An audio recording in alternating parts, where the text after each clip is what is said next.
కాంగ్రెస్ లో ఆందోళనలు కొనసాగుతున్నాయి. పీసీసీ అధ్యక్షుడు రేవంత్ రెడ్డిపై కాంగ్రెస్ నేతలు ఆగ్రహం వ్యక్తం చేస్తున్నారు. రాష్ట్ర పీసీసీ సెక్రటరీ పూడూరి జితేందర్ రెడ్డితో సహా 200 మంది నాయకులు, కార్యకర్తలు హస్తం పార్టీకి రాజీనామా చేశారు. జితేందర్ రెడ్డి ఆధ్వర్యంలో రేవంత్ రెడ్డి దిష్టిబొమ్మ దగ్ధం చేశారు. రేవంత్ పీసీసీకి అనర్హుడు కాదన్నారు. కాంగ్రెస్ నేతలు సోనియాను, రాహుల్ను, వైఎస్ఆర్ను నిందించిన వ్యక్తి రేవంత్ రెడ్డి అని గుర్తు చేశారు.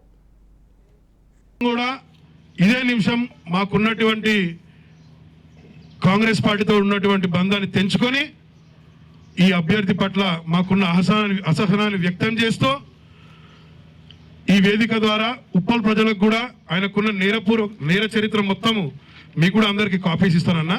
ఆయనకు దమ్ము ధైర్యం ఉంటే మన ఉప్పల్ నడిబొడ్డున బొడ్రాయి కాడ వచ్చి తన పిల్లల మీద ప్రమాణం చేసి ఉప్పల్లో జరిగినటువంటి అక్రమ నిర్మాణాలపై ఆయన వసూలు చేయలేదని ఆయన ప్రమాణం చేయగలుగుతాడా అని మీ ద్వారా నేను సవాల్ విసురుతున్నాను. ఆ సవాల్ స్వీకరిస్తే రేపు నిజంగా కూడా నేను అదే బొడ్రాయి కాడ నిల్చొని ముక్కు నేలకు రాసి నా రాజకీయ జీవితం అక్కడి నుంచి నేను కథం చేస్తాను, మళ్ళీ ఎన్నడూ కూడా నేను రాజకీయాల జోలికి పోనని చెప్పి ఈ వేదిక ద్వారా మీకు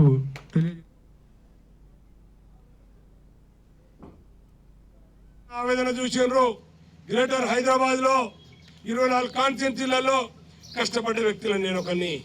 ఈ రోజున గ్రేటర్ హైదరాబాద్ అంతా మన ఉప్పను చూస్తుంది. ఏఐసిసిలో ఏందయ్యా ఇది, ఉప్పల్లో రాగిల్ లక్ష్మారెడ్డి అనేవాడు నీ సర్వేలు దొంగ సర్వేలు చేపించిన సునీల్ కొనుగోలు కాదు, సునీల్ కొనుగోలు అనేటోడు కూడా దొంగ సర్వే చేసిన రాగిల్ లక్ష్మారెడ్డి ఇంత హైక్లో ఉన్నాడు. గెలిచే వాళ్ళల్లో గ్రేటర్ హైదరాబాద్లో ప్రథమ స్థానంలో ఉండే వాళ్ళల్లో ఆయన ఒకడు ఉన్నాడు కదా. ఆయన ఎందుకు తీయాలి, ఆయనకి ఎందుకు ఇవ్వద్దు అని ఏఐసిసి అడిగినా కూడా, స్టీరింగ్ కమిటీలో పంచాయతీ అయినా కూడా ఈ ఓడిపోయే వాడికి నువ్వు టికెట్ ఇచ్చినావంటే నీ ఉద్దేశం ఏంది? ఇది నీ అంతానికి కారణమవుతుంది. ఇక్కడ కాంగ్రెస్ పార్టీ గెలవకుండా ఉండడానికి నేను